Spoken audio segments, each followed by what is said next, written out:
O novo de Deus terá resultados eternos, os quais nos é revelado no livro de Apocalipse, onde o apóstolo João nos apresenta algumas nuances, das quais ficamos perplexos, com tantas maravilhas. Vejamos então todos os detalhes da novidade eterna. Apocalipse, capítulo 21, abra aí sua Bíblia, verso do 1 ao 8. Apocalipse 21, versículo do 1 ao 8.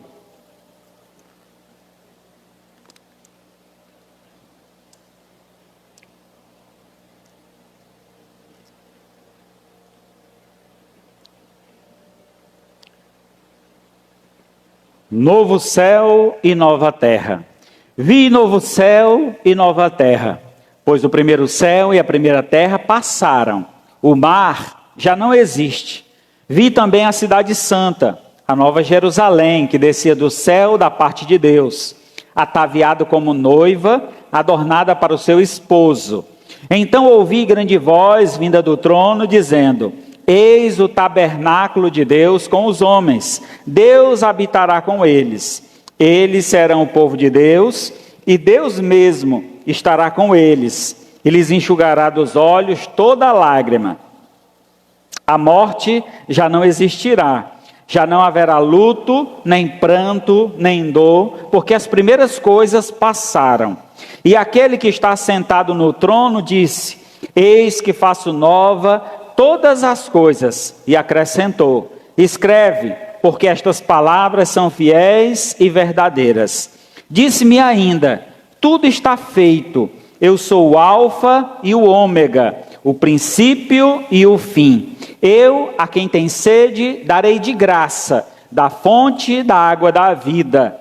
O vencedor herdará estas coisas, e eu serei Deus, e ele será meu filho. Eu lhe serei Deus, e ele me será filho. Quanto, porém, aos covardes, aos incrédulos, aos abomináveis, aos assassinos, aos impuros, aos feiticeiros e aos idólatras, e a todos os mentirosos, a parte que lhe cabe será no lago que arde com fogo e enxofre, a saber, a segunda morte. Oremos ao Senhor. Maravilhoso Deus e Pai, mais uma vez chegamos na Tua presença, Senhor, para Te agradecer. E agradecemos, ó Pai, por cada um que chegou nesta noite para ouvir a Tua mensagem. Te agradecemos, ó Pai, pelo dia maravilhoso que tivemos, de paz e harmonia em nosso lar. Agradecemos, ó Pai, pelo privilégio que temos de poder Te cultuar.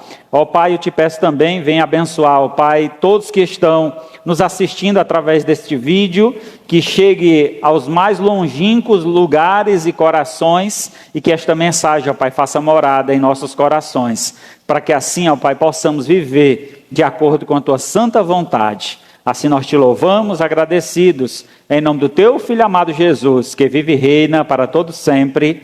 Amém, graças a Deus. Muito bem, irmãos, o livro de Apocalipse é um livro de profecia. Geralmente, quando se fala de Apocalipse, vem uma ideia de medo, né? Todo mundo tem medo do Apocalipse, porque fazem filmes e colocam esse título com a intenção de assustar as pessoas, criar nas pessoas um certo avesso à palavra Apocalipse. Na verdade, essa palavra significa revelação. Então, o Apocalipse é a revelação de Deus das últimas coisas, de coisas que ainda irão acontecer. O apóstolo João é quem escreve este livro, inspirado por Deus, é claro.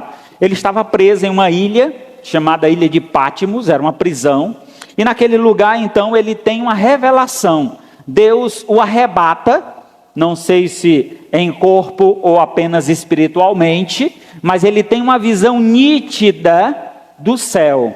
E essa visão nítida que ele tem do céu, ele então escreve em um livro, porque é ordenado por Deus, escreve estas coisas. Deus ordena que João faça isso, e ele então o faz. E diante desta revelação, pelos olhos de João, nós podemos contemplar, irmãos, o que está reservado para nós na glória celestial. O texto continua, o capítulo 21, depois do verso 8, a partir do 9, nós vamos ver alguns detalhes sobre o céu, sobre a Nova Jerusalém, que é o lugar onde a igreja irá habitar. A igreja irá habitar na Nova Jerusalém. Seria talvez mais um mês de novidades que Deus tem reservado para nós. Nós não tocamos em todas as coisas novas que Deus tem preparado. Deus tem preparado a Nova Jerusalém, a nova criatura, um novo nome. Vocês sabiam que vocês vão receber um novo nome quando chegar no céu? Nós vamos ter um novo nome. Diz as Sagradas Escrituras que nós vamos receber uma pedrinha branca, e nessa pedrinha branca tem o nosso novo nome. A gente vai receber um novo nome. Não sei como é que vocês vão querer se chamar. Durante muitos anos da minha vida, eu tive um trauma de carregar o nome Sibério. Não é fácil, irmão. Como é o nome Sidério, Tibério, todo mundo erra meu nome. É difícil. Quando você carrega um nome difícil assim, o seu desejo era trocar. Sabe qual era o nome que eu gostaria de ter? Robério. Pronto, era bem facinho. Robério. Não tinha como errar, né? Só trocar o S pelo o R, né? Então, aqui nesse texto encontramos esta revelação com algumas minúcias. Não vamos nos deter às minúcias, mas eu queria então trazer à tona alguns detalhes importantes sobre como será o céu e quem vai morar lá, tá bom? Então é isso que a gente vai se deter hoje. Então, o novo céu e nova terra será então um lugar de perfeição. O verso 1 e 2 diz: vi novo céu e nova terra, pois o primeiro céu e a primeira terra passaram, o mar já não existe. Vi também a cidade santa, a nova Jerusalém, que descia do céu, da parte de Deus, ataviada como noiva adornada para o seu esposo.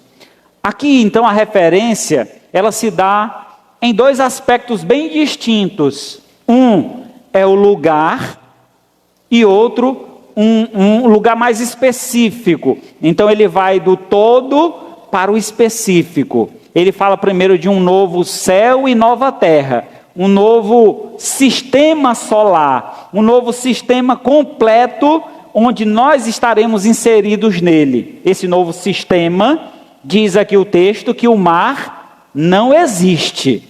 É interessante, irmãos, porque a terra que nós habitamos poderia se chamar de mar em vez de terra, que a maior proporção em nossa terra é de água e não de terra. Então a maior proporção é líquida, é água. Então o planeta poderia se chamar planeta água e não planeta terra. O texto então afirma que este lugar que Deus está reservando, não há mais necessidade do mar. E o mar, ele tem uma função muito importante na nossa terra. Vocês sabiam disso, né? Então o mar, ele tem várias funcionalidades, muitas importâncias, como também os astros. Por exemplo, a lua. A lua é que diz as marés. E aí tantas coisas, eu não vou entrar nesses detalhes porque é muita coisa, muita informação. Mas o que eu queria destacar aqui é que é algo novo. Eu queria deixar isso bem claro para vocês. É algo completamente novo. Há uma outra linha de pensamento que afirma que esse novo céu e nova terra é essa terra aqui reformada. Eu prefiro entender esse texto e ver as nuances como algo completamente novo. Deus pode reformar essa terra? Pode. Mas certamente será muito melhor se for algo novo. Algo completamente novo. E assim que Deus nos oferece. Se você tivesse a opção de escolher morar em uma casa nova, que acabou de ser construída, ou morar numa casa reformada. Até mesmo que ser nova, foi toda reformada. Qual que você preferia? Eu preferia na nova. A fiação é toda nova, a tubulação é todo novo. Rapaz, é bom demais. Tudo que é novo é bom, é cheiroso, é gostoso. Mas quando é uma coisa que já teve muitos usos e mesmo que dê uma reforma, não fica igual o novo. Novo, tudo que é novo é bom. Então Deus prepara um novo céu e uma nova terra. eu pretendo aprofundar esse ensino na nossa escola dominical no mês de agosto. Então não falte a escola dominical, a gente vai aprofundar mais sobre esse assunto. Nós não temos tempo aqui para entrar em detalhes, mas vamos falar sobre esse novo céu e nova terra com os textos bíblicos e tudo o que é necessário para compreendermos. Mas voltando aqui, diz que ele viu uma cidade nesse novo céu e nova terra. Essa cidade, ela é intitulada como uma cidade santa. E essa cidade santa tem o nome de Nova Jerusalém. Vocês conhecem a velha Jerusalém? Lá em Israel existe a cidade de Jerusalém. O povo escolhido de Deus, Deus deu uma terra e lá eles fincaram uma nação de Israel. Israel então existe. E Deus está falando que haverá uma nova Jerusalém. Aquela Jerusalém lá ficou no passado. Aquela nova Jerusalém, houve um processo, Deus vai tratar com ela no tempo certo, mas haverá então uma cidade santa completamente nova, da qual se chama Nova Jerusalém. E diz então que essa cidade descia do céu, da parte de Deus, ataviada como uma noiva. Se você já tiver a experiência de ir a um casamento e ver a entrada da noiva, é sempre um momento mais especial, todo mundo fica aguardando. Por isso que a noiva atrasa, por isso que a noiva às vezes fica escondida ali. Então um momento que todo mundo está naquela expectativa, todos já chegaram para o casamento, então a noiva vai entrar. As pessoas ficam de pé, olham para trás e ficam admirando a beleza daquela noiva.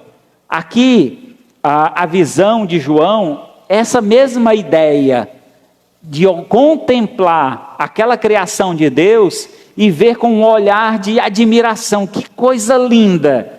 Certamente é o dia em que o esposo vê a esposa mais linda, é no dia do seu casamento. Lembro quando a minha entrou na porta da igreja e eu não resisti, as lágrimas rolaram de tanta emoção de ver a beleza em pessoa. É tudo isso que eu mereço, é tudo isso que eu vou receber. Oh, maravilha! Então, é esse o novo céu e a nova terra. É interessante, porque ele usa essa figura aqui no verso 21, mas eu queria que você fosse adiante comigo. Mais adiante ele fala então sobre esta noiva, lá no verso 9. Então veio um dos 7 anjos, que tem as 7 taças cheias dos últimos flagelos, e falou comigo dizendo, vem, mostrar-te-ei a noiva, a esposa do Cordeiro, e me transportou em espírito até uma grande e elevada montanha, e me mostrou a santa cidade, a Jerusalém, que descia do céu da parte de Deus. Irmãos, essa nova Jerusalém, ela é feita então uma ligação com a igreja. Quem é que vai ser arrebatada e levada aos céus? A igreja. E essa igreja então vai descer com Cristo à terra, para reinar nesta terra por 1000 anos. Então a nova Jerusalém aqui é apresentada como sendo a igreja. É claro que é só uma representatividade, é um lugar específico, é uma construção, você vai ver os detalhes mais adiante, mas o autor aqui, o escritor, faz então um paralelo entre a igreja, que é a noiva de Cristo, que é uma promessa, que ele voltará para buscar a sua igreja, e então esta igreja que será arrebatada, depois descerá do céu, e então reinará com Cristo sobre essa terra durante 1000 anos. Posteriormente aos 1000 anos, então sim, essa terra será completamente destruída e o novo céu e a nova terra será feito, e os habitantes que passaram então pelo milênio, fiéis ao Senhor, juntamente com a igreja, viverão a eternidade. Então, esse texto do capítulo 21 traz uma referência direta à eternidade com Deus.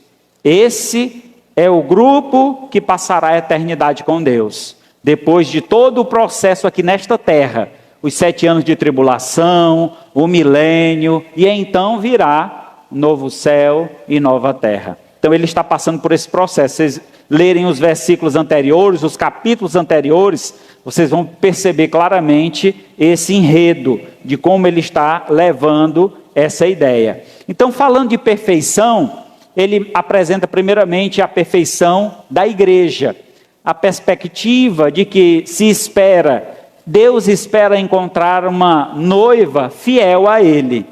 Ele então já pagou o preço, já pagou o dote pela noiva, ele deixou um penhor, que é o Espírito Santo sobre nós, é o penhor da nossa herança, é uma garantia de que ele vai voltar para buscar a sua noiva, e então o valor desta noiva se vê através da contemplação desta nova Jerusalém, um lugar cheio de riquezas, um lugar belíssimo, feito com pedras preciosas, as ruas de ouro, é o que nós vamos ver aí, podemos ver depois do verso 9 aí do capítulo 21. Então ele vai especificar de como é a construção, e ali nós vemos muitos detalhes, e esses detalhes, irmãos, apontam para algo perfeito, completamente perfeito. Nada imperfeito pode entrar nesse lugar. Ah, pastor, pois nós somos cheios de imperfeição. É por isso que Deus nos dará algo novo, um novo corpo. Receberemos um corpo glorificado, seremos completamente transformados e nenhuma imperfeição haverá mais em nós. Enquanto estamos aqui ainda nessa carne, somos imperfeitos, somos falhos, somos pecadores. Mas quando o nosso Senhor se manifestar e nos arrebatar para junto dele, receberemos então um novo corpo, e então através desse corpo haverá perfeição. Abra sua Bíblia em Filipenses capítulo 3. Filipenses capítulo 3. Vamos ler então do verso 12 a 16.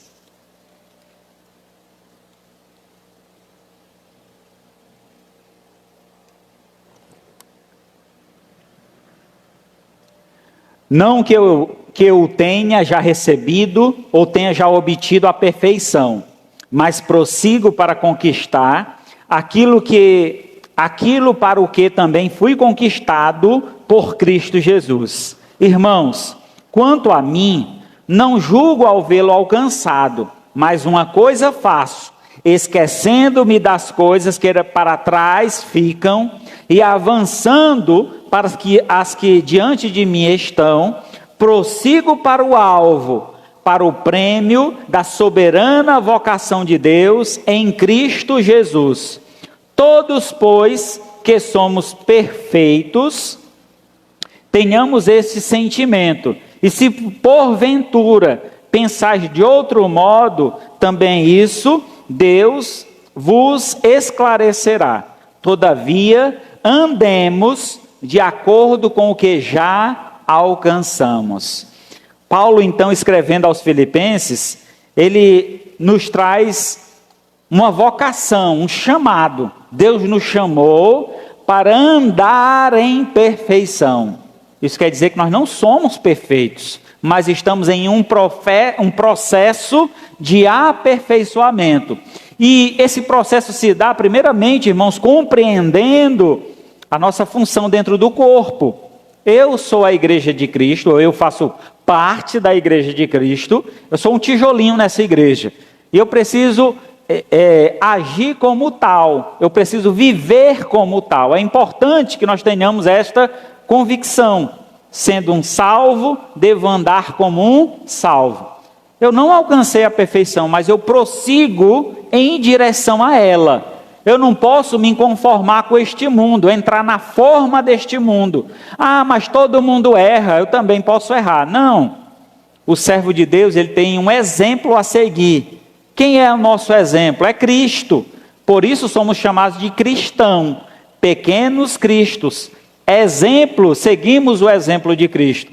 Então é necessário que busquemos essa perfeição, nos assimilar cada dia mais e mais com Cristo. E para que isso aconteça, eu preciso primeiramente, irmãos, esquecer-me das coisas que para trás ficam e avançar para as que diante de mim estão. Eu tive uma vida passada e se eu falasse a vocês as coisas que eu já fiz neste mundo, certamente eu sentiria muita vergonha e vocês ficariam abismados. Porque o homem sem Deus é um homem perdido, lançado em um mundo de perdição. Está ali completamente entregue a tudo que lhe oferece. Mas o homem que um dia foi salvo por Cristo, ele deixa isso para trás. Ele passa a ser uma nova criatura. As coisas velhas já passaram, eis que tudo se faz novo. A sua busca agora é satisfazer a vontade daquele que o chamou, que o vocacionou, para então viver uma vida de perfeição aqui na terra. É claro, irmãos, que o processo de perfeição ele é longo, requer maturidade cristã. Às vezes nós não somos maduros o suficiente. Às vezes as mudanças que acontecem em nós, na sua grande maioria, é apenas externa. Mudou a roupa, mudou a forma de falar, mas internamente os desejos da carne ainda continuam ali vibrando, tentando te dominar. Então é necessário que você a cada dia faça morrer essa velha natureza, para que o novo homem se renove na esperança da vida eterna. Aí sim alcançaremos essa perfeição da qual o texto nos fala, e é a perspectiva que essa perfeição se completará na eternidade com Deus. Ali sim seremos perfeitos, assim como Deus é.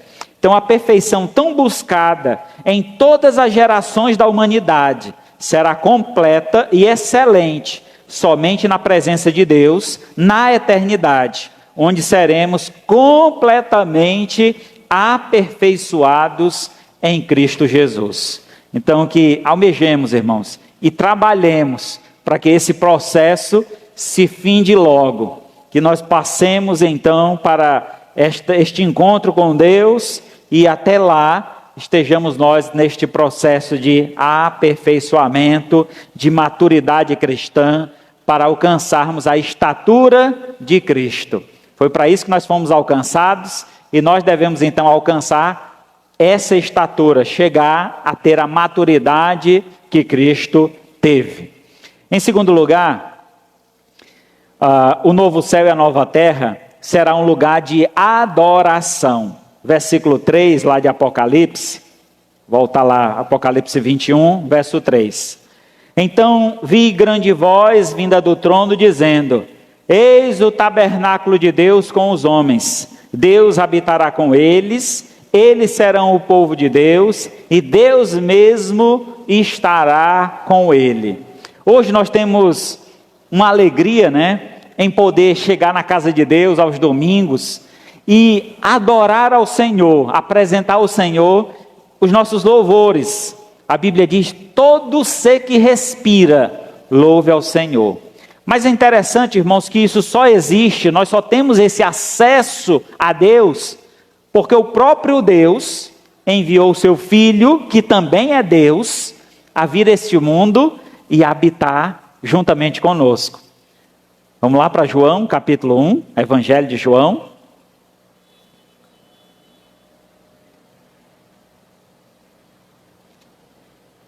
No princípio era o Verbo estava com Deus e o Verbo era Deus.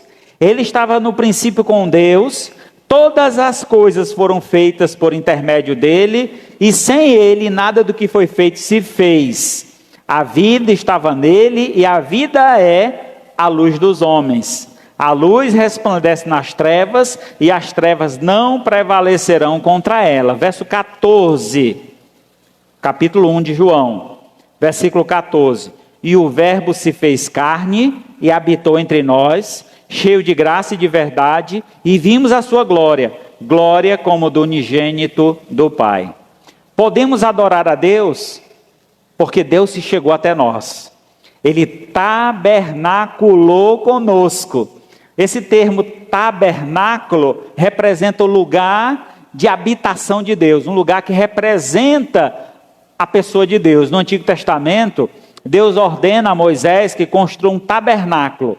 Era como um arraial, né? Era feito então um círculo de madeiras, colocado alguns tecidos, ali uma lona, como uma barraca. Naquele lugar havia um lugar santo, o lugar que representava a presença de Deus. No Novo Testamento, esse tabernáculo se fez carne.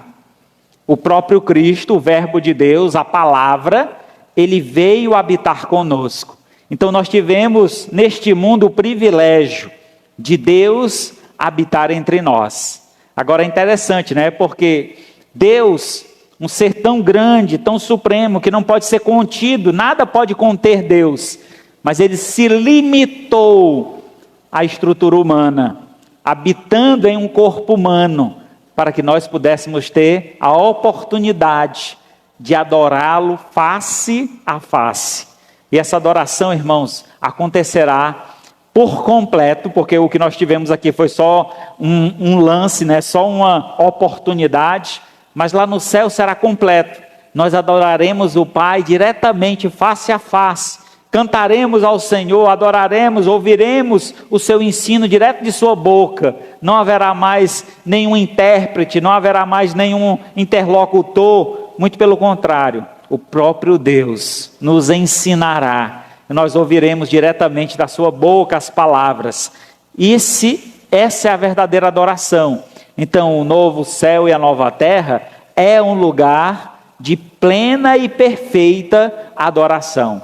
Quando chegamos aqui, irmãos, nesta construção que se chama templo, este templo, então, ele é consagrado ao Senhor. Foi feito, construído e realizado um culto, e neste culto consagramos esse lugar a um lugar de adoração a Deus. E sempre que estamos aqui reunidos, devemos ter esse intuito. Eu vim aqui para adorar a Deus. Se está cantando, eu louvo ao Senhor. Se estão pregando, eu adoro ao Senhor com a minha atenção, com os meus ouvidos, anotando, prestando atenção no que está sendo dito. E isso é adoração. E essa adoração ela se estenderá por toda a eternidade, onde teremos uma perfeita adoração diretamente da morada do Altíssimo. Um dia Deus habitou conosco, mas um dia Ele nos levará para habitar com Ele para todo o sempre. Lucas capítulo 4, antes disso, adoração é o motivo da nossa criação, mas por causa do pecado fomos afastados deste propósito e abandonamos a mais sublime vocação. No novo céu e nova terra, nossa adoração voltará a ter sentido e propósito de vida. Então, lá no céu, retornará o princípio. Para o que nós fomos criados? Nós fomos criados para o louvor da glória de Deus. Fomos criados para adorar a Deus. E um dia isso retornará. Retornaremos à presença de Deus e lá poderemos adorá-lo como Ele merece, com toda a honra e toda a glória. Lucas 4:8. Mas Jesus lhe respondeu: está escrito, ao Senhor teu Deus adorarás e só a Ele darás culto. Os dias atuais, irmãos, são dias onde as pessoas têm cultuado muitos seres, têm cultuado homens, líderes religiosos, mas haverá um dia que somente Deus será adorado. Nós hoje aqui nesta terra devemos ter essa visão, que a nossa adoração deve estar focada somente em Deus. Por mais termos um líder, um servo de Deus, servindo, ajudando, dando direção, mas a adoração perfeita e completa deve ser dirigida somente a Deus. Devemos reconhecer as pessoas que estão neste ambiente de adoração, reconhecer com honra, dando a eles o respeito devido, mas nunca, jamais, eles devem ser adorados no lugar de Deus. Somente Deus devemos adorar. Então, o mundo em que vivemos, vemos as pessoas adorando muita coisa, muita gente, mas lá no céu, somente Deus será adorado. E lá será perfeita essa adoração. Em terceiro lugar,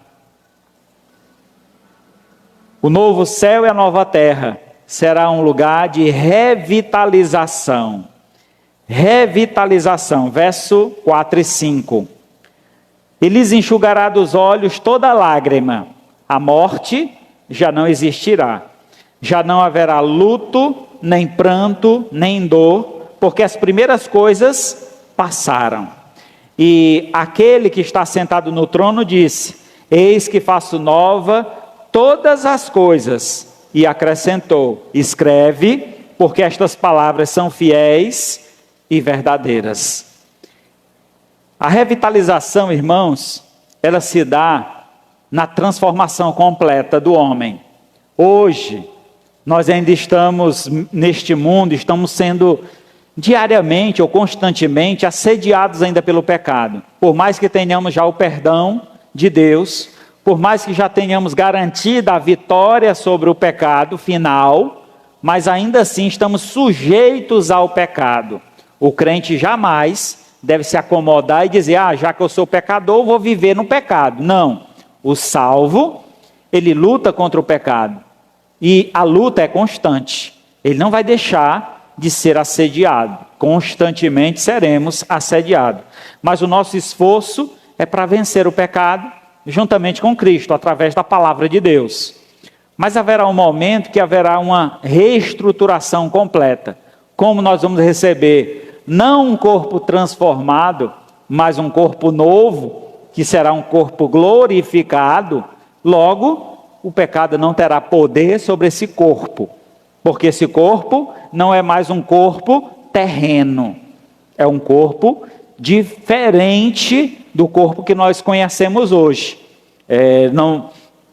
Não temos como dar detalhes sobre isso, mas podemos ver, por exemplo, Jesus Cristo. Ele tinha uma aparência física parecida com o seu corpo humano, mas ele tinha algumas características diferentes. Por exemplo, Jesus entrou numa casa que a porta estava fechada. Um corpo humano não faz isso. Jesus apareceu em um lugar, desapareceu e apareceu no outro lugar, com este corpo. Então é um corpo diferente do que nós conhecemos hoje. É um corpo, numa estrutura diferente, mas ele será importante para nós, porque este corpo nos dará essa revitalização, porque não sofreremos mais os danos que sofremos nesta carne, porque esta carne ela padece pelos nossos pecados. Os nossos pecados trazem consequências físicas, consequências espirituais. Quando nós cometemos um pecado, meus irmãos, trazem estes pecados muitas vezes consequências físicas, como doenças e tantas outras coisas que nós podemos sofrer neste corpo. Também trazem consequências espirituais, que é um esfriamento espiritual, afastamento de Deus, morte espiritual. Então entendemos que isso vai deixar de existir, porque teremos um corpo completamente diferente, e não mais haverá essa carência ou este sofrimento. Então, de nós será enxugado todas as lágrimas, como diz o texto, né? E lhes enxugará dos olhos toda lágrima, a morte já não existirá. Qual o maior medo do ser humano, irmão? Medo de morrer, né? Quem aqui tem medo de morrer? Já ouvi falar que alguns não têm. Não tem medo de morrer, não. Quero só ver, né? Você passar por um aperto no instante, você pede arrego, né? Pelo amor de Deus, me ajuda, Senhor. Você apela a todos os santos. Mas entendemos, irmãos, que é um medo grande da humanidade a morte, porque é uma incerteza, muitos têm essa incerteza. O crente, ele não deveria temer a morte, porque ele sabe o resultado dela. Morrer é estar com Cristo. O que a Bíblia diz é incomparavelmente melhor. Então morrer é um privilégio. É motivo de alegria. É por isso que em enterro de crente, a gente não vê aquele lamento, aquele sofrimento. É o pessoal cantando, louvando a Deus, né? Tomando uma sopinha, né? Então Então é um momento agradável, é um momento feliz, porque ele tem certeza para onde vai. Mas o incrédulo, pelo contrário, é muito sofrimento. E o que é interessante sobre esse enxugar das lágrimas, a falta desse sofrimento lá no céu, também há um motivo. Porque nós não nos lembraremos mais da vida passada. Tudo que aconteceu aqui, todo o sofrimento, toda a dor, isso será apagado. Passará. Isso não vai mais ter influência em nossa vida. Imagina você lá no céu, aí você olha do teu lado e diz, rapaz, cadê fulano que não veio? O cara que é casado, né? A mulher que é assim ligada com ele, eu já vi um casal brigando. Pastor, quando eu morrer, estiver lá no céu, eu quero meu marido do meu lado. A mulher brigando com o marido, dizendo que queria estar casada com ele lá na eternidade. Aí ele disse, pastor, disse para essa mulher, levarei a minha cruz até por uma coroa trocar, né? Já paguei o meu pecado aqui na terra, lá no céu é liberdade, eu quero ser livre. Na verdade, irmão, no céu seremos como os anjos, não terá casamento, não terá família. Então, nós que habitaremos nesse novo céu e nova terra, Nova Jerusalém, nós teremos esta particularidade. Então, a nossa comparação será com os anjos. E os anjos não procriam, não aumentam o seu número. Pelo contrário, teremos a eternidade toda lá, sem essa nuance aí de casamento, de relacionamento.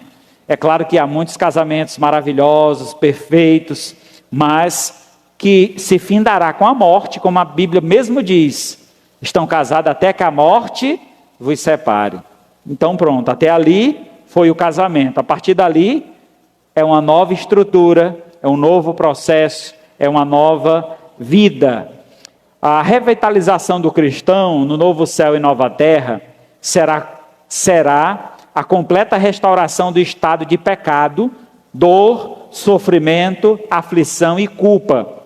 Passaremos então a um estado de plenitude, onde o próprio Deus nos suprirá. Assim, não teremos mais lembrança da vida passada, nem muito menos sentiremos falta de qualquer coisa que seja, pois Deus nos completará por inteiro. Este grande vazio que existe na humanidade, a gente pode ouvir muitos famosos dizer, paz, eu tenho tudo, tenho dinheiro, tenho fama, tem muitas pessoas que se dizem meus amigos, mas há um grande vazio no meu coração. E esse vazio que existe no coração dos seres humanos, né, das pessoas, é a necessidade de Deus. Todo ser humano necessita de Deus. E se nós não tivermos Deus em nosso coração, se não deixarmos Deus habitar em nosso coração, não há nada que complete. O homem vai ficar procurando em todos os lugares, mas nada lhe completará. Quando conhecemos a palavra, aceitamos Jesus, há então esta completude se iniciando em nós. Já passamos a ter uma satisfação diferente. Mas quando chegarmos lá no céu, isso será completo. Nós estaremos cheios, o tanque completamente cheio, né? Quem tem carro sabe muito bem a dificuldade hoje para encher o tanque, né? Eu chego, por exemplo, lá no posto de gasolina, aí dou R$20 para o frentista, digo, enche o tanque aí, com R$20, irmão, não enche, né? Só enche aí, eu encho com 20, é o que eu tenho. Então hoje, muitas vezes a gente está sendo cheio, mas só uma parte, é só ali um quarto, mas quando chegar lá no céu, seremos completos. Deus nos preencherá por completo, seremos cheios de Deus. É por isso que Ele nos diz, enchei-vos do Espírito, busquemos então esse enchimento do Senhor, e Ele se dará justamente por completo no reino celestial. Salmos 16:11. Tu me farás ver o caminho da vida, na tua presença a plenitude de alegria, e a tua destra, a tua direita, delícias perpetuamente, delícias que não têm fim. Essa é a completude de Deus, essa é a revitalização que Deus nos dará. Talvez hoje, por mais que você tenha muitas coisas, bens materiais, pessoas especiais do teu lado, mas ainda sempre a gente está insatisfeito. Bem que eu poderia ter tal coisa, bem que eu poderia morar em tal lugar, bem que eu poderia ter tal carro. A gente sempre está insatisfeito com alguma coisa, mas lá no céu, Deus será tão perfeito em nós, que não sentiremos falta de nada, nada. Não haverá mais nada que falte para sermos completos. Deus nos completará por inteiro. Haverá plenitude de alegria e delícias ao seu lado, onde nós estaremos.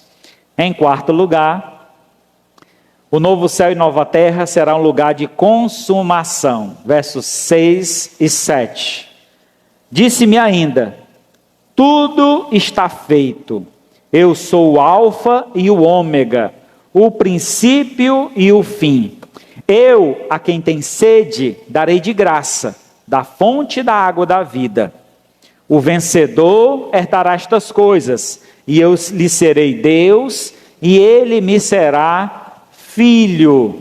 Irmãos, a consumação nos traz uma imagem interessante. Que imagem é essa? Lembra de Cristo na cruz? As últimas palavras de Jesus Cristo na cruz foi: está consumado. O que eu vim fazer aqui nesta terra, meu Pai, estou completando agora. Agora eu entrego ao Senhor o meu espírito. Faz conforme a tua vontade. Ali Jesus completou a obra salvífica, quando ele então derramou seu sangue na cruz do Calvário, para a nossa redenção, para o perdão dos nossos pecados. Mas haverá um momento, irmãos, de uma consumação completa, porque estamos num processo que os teólogos chamam de já e ainda não. Você já é salvo? Aquele que crê em Cristo é salvo, a promessa de Deus.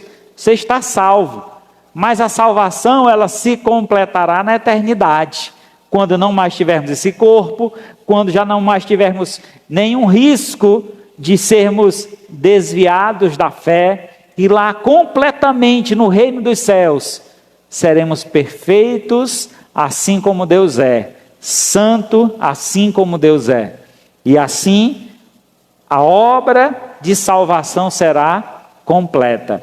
Aqui então o texto fala sobre essa ideia, quando ele diz no verso 6, disse ainda, está feito. Em outras palavras, está consumado. E quem diz essas palavras? O próprio Deus. Ele diz: eu sou o alfa e o ômega, o princípio e o fim. Lembra o texto de João, quando diz que Jesus é o verbo, e que se fez carne e habitou entre nós? Aqui ele está usando a mesma linguagem, quando ele diz que eu sou o alfa e o ômega. Ele está usando o alfabeto, e a primeira e a última letra do alfabeto, alfa e ômega, princípio e fim. E ele diz então que, por ele ser o alfa e o ômega, o princípio e o fim, chegou o tempo então da consumação do seu plano. O plano se completa na eternidade. Estamos então em um processo, e vai chegar um dia que se completará, Deus levando-nos para morar junto dele. E na eternidade, haverá então essa consumação. E ele chama a nossa atenção quando ele diz que dará de graça da fonte da água da vida. Quem é essa fonte? Vocês lembram? Jesus disse: eu sou a água da vida. Quem dela beber jamais terá sede. Nós receberemos, irmãos, a vida que já temos como promessa, porque assim, muito do que a Bíblia diz hoje é posicional. Por exemplo, você está salvo, posicionalmente salvo, completamente salvo quando você chegar no céu. Hoje é uma declaração de Deus. Jesus prometeu e Jesus cumpre o que promete. Se ele está dizendo que nós estamos salvos, podemos nos assegurar disso, mas é apenas uma promessa. Completamente salvos seremos quando então tivermos nosso corpo transformado, estivermos habitando no céu. Ali será então consumada essa obra de salvação. Espero que vocês estejam entendendo o que eu estou dizendo. Não quer dizer que, então se eu estou aqui e não tenho a salvação ainda, eu posso perder. Não, irmão. Porque o que Deus promete, Ele cumpre. Então, se Deus prometeu que você crê será salvo, está garantido. Só entenda que é apenas uma promessa. Ela se concretizará quando chegarmos lá, onde haverá a consumação deste plano perfeito de Deus. A consumação do novo de Deus, a consumação do novo céu e nova terra, é o fim da obra redentora, onde seremos completamente inseridos na família de Deus, deixando a velha natureza e assumindo a nova natureza, para nunca mais perdê-la. Veja que o texto diz, no verso 7, ao vencedor herdará estas coisas, e eu lhe serei Deus, e ele me será filho. Pastor, lá em João, diz também que aquele que crê, é dado a ele o direito de ser feito filho de Deus. Pronto, o texto já está afirmando, é dado o direito, mas nos tornamos filhos de Deus. Quando é que vamos tornar? Quando chegarmos diante da presença do Pai, e ali Ele vai nos receber como filhos. Pastor, quer dizer que eu não sou filho? Meu irmão, declaradamente, você já tem um registro, mas você ainda não se encontrou com teu Pai, Ele apenas te registrou. Nós vamos nos encontrar com Ele lá no céu, onde vai poder abraçar e dizer, esse aqui verdadeiramente é meu Pai, foi quem me salvou, foi quem me deu vida, e assim passaremos a eternidade ao lado dele. 1 João 3:2. Amados, agora somos filhos de Deus, agora, e ainda não se manifestou o que haveremos de ser. É interessante, você está dizendo que agora nós somos filhos, mas ainda não se manifestou o que nós seremos. Como é que nós somos e ainda não somos, né? Então é essa ideia aqui no texto. Somos declarados filhos, mas seremos realmente filhos no dia que habitarmos com Deus. Sabemos que quando Ele se manifestar, quem é Ele? Deus, seremos semelhante a Ele. O que é ser semelhante a Ele? Ter um corpo glorificado, igual de Jesus. E por Ele, semelhante a Ele, porque haveremos de vê-lo como Ele é. Lá no céu, nós vamos ver como Deus é. Hoje nós temos só uma imagem mental de Deus, porque Deus é Espírito, não podemos vê-lo. Lembra que Moisés pediu para ver Deus? Deixa eu te ver, Senhor. Moisés, tu não pode me ver, porque se eu aparecer para ti, tu vai ser consumido de imediato. É tão perfeito, tão glorioso, que os olhos humanos, pecadores, não são capazes de olhar a face de Deus. Deus então diz para Moisés, Moisés, eu vou fazer um agrado para ti. Eu vou passar por trás daquela montanha, tu vai ver apenas o reflexo da minha glória. E esse reflexo da glória de Deus iluminou o rosto de Moisés, que ele precisou colocar um véu sobre o seu rosto, para que as pessoas pudessem olhar para ele. Tamanha é a glória de Deus. Imaginemos, irmãos, nós um dia vamos vê-lo como ele é, face a face. Esse será um dia de grande alegria, um dia de grande glória, o dia da consumação, o dia que será completo a salvação dada por Deus aos homens, porque seremos igual a Ele, semelhante a Ele, a imagem e semelhança dele teremos novamente. E por último, o novo céu e a nova terra será um lugar de santificação. Versículo 8. Quanto, porém, aos covardes, aos incrédulos, aos abomináveis, aos assassinos, aos impuros, aos feiticeiros, aos idólatras e todos os mentirosos, a parte que lhe cabe será no lago que arde com fogo e enxofre, a saber, a segunda morte. Irmãos, sabe, quando eu li esse texto, muitos anos atrás, a primeira vez, eu fiquei um pouco confuso.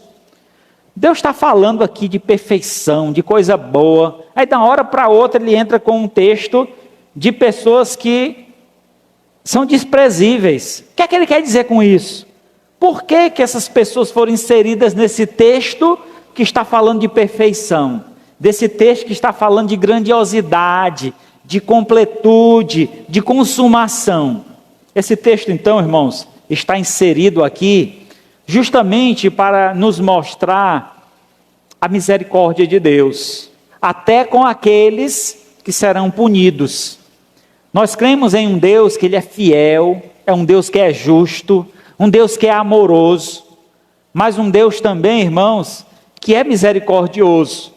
Imaginemos como ele disse para Moisés, um homem como nós, um servo de Deus, que havia se arrependido dos seus pecados, vivia uma vida para Deus, estava sendo desafiado por Deus e assumindo o desafio, estou contigo, fazendo o que Deus mandava, e este homem pediu para ver a face de Deus, e Deus que disse que não podia, porque se ele visse, ele seria fulminado, de imediato. E aqui Deus está dizendo, no novo céu e nova terra, nenhum desses que praticam estas coisas poderão entrar lá. Por quê? Pela misericórdia de Deus, porque se eles entrassem, o que é que ia acontecer com eles? Consumido, irmão, de imediato, fulminado, virar fumaça.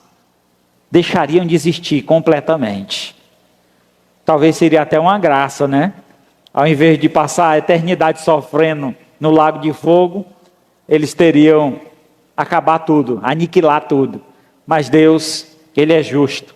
Aquele que não tem confessado o seu nome, não tem vivido para a glória dele, não receberá o direito de morar na eternidade com ele. Isso é justiça, irmão. Entendemos que nós estamos hoje aqui, abdicamos de muitas coisas deste mundo, deixando muitas práticas para trás. Para quê? Para fazer a vontade de Deus. Para que então possamos ter o direito de entrar na glória dos céus. Esse direito é dado por Cristo, pelo seu sacrifício, é claro. Mas estamos reconhecendo o sacrifício de Cristo e hoje já vivendo na perspectiva, na expectativa dessa maravilhosa morada. A santificação no novo céu e nova terra se dará pela presença de Deus, onde o que é impuro, imoral, inadequado, não pode resistir à sua presença.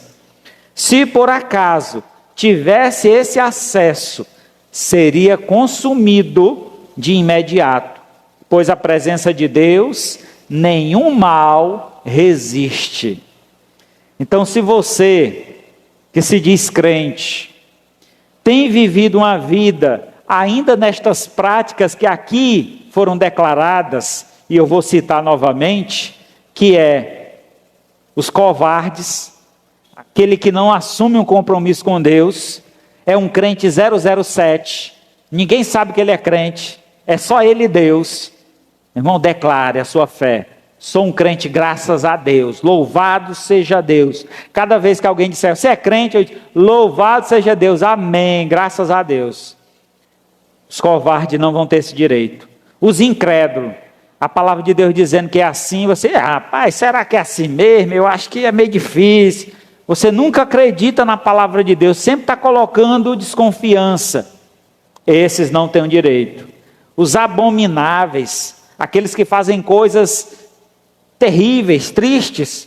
Quantos líderes, irmãos, usam da sua capacidade, da sua liderança, para usurpar o direito dos outros, a pureza cristã, saquear os valores, a vida das pessoas. Nós temos tantos detalhes que poderíamos citar aqui. A esses abomináveis não terão direito. Aos assassinos, aos impuros, os feiticeiros, os idólatras e todos os mentirosos, esses não terão direito. Eu não sei qual é a sua situação, se você verdadeiramente é um crente, nenhuma dessas características devem ser vistas na sua vida. Você deve abolir, afastar-se de qualquer uma dessas práticas, porque elas são práticas que declaram que você não é um verdadeiro cristão. Então é necessário, irmão, que você, como um crente, deixe as práticas deste mundo, porque isso aqui para o mundo é normal, isso aqui para o mundo é comum, todo mundo faz, mas lembre-se, nem todo mundo será salvo. Os salvos perseveram, os salvos são fiéis, os salvos andam na luz. Então seja você aquele que anda na luz e não nas trevas, porque senão o que estará reservado para você será o lago de fogo, como foi dito aqui no texto. João 3:36. Por isso, quem crê no Filho tem a vida eterna. O que todavia se mantém rebelde contra o Filho, não verá a vida, mas sobre ele permanece a ira de Deus. Veja, irmãos, que a rebeldia contra Deus, ela será condenada. É importante sermos firmes, fiéis, obedientes à palavra do Senhor, para que tenhamos a nossa vida garantida na eternidade junto do Pai. Concluindo então, amados, Deus, o maravilhoso Pai, deseja nossa total transformação. Por isso, nos proporciona a novidade de vida. Venha para Ele agora, experimente o novo de Deus, pois o que Ele tem preparado para o seu povo é incomparavelmente melhor do que qualquer novidade desse mundo. Não se encante pelas novidades que esse mundo oferece. Tenha total desejo e atração pelo novo de Deus, porque com certeza é incomparavelmente melhor. Amém? Mateus 18:3 e diz: em verdade vos digo que, se não vos converterdes e não vos tornardes como criança, de modo algum entrareis no reino dos céus. A criança aqui traz a ideia, a simbologia de pureza, de uma criança pura, inocente.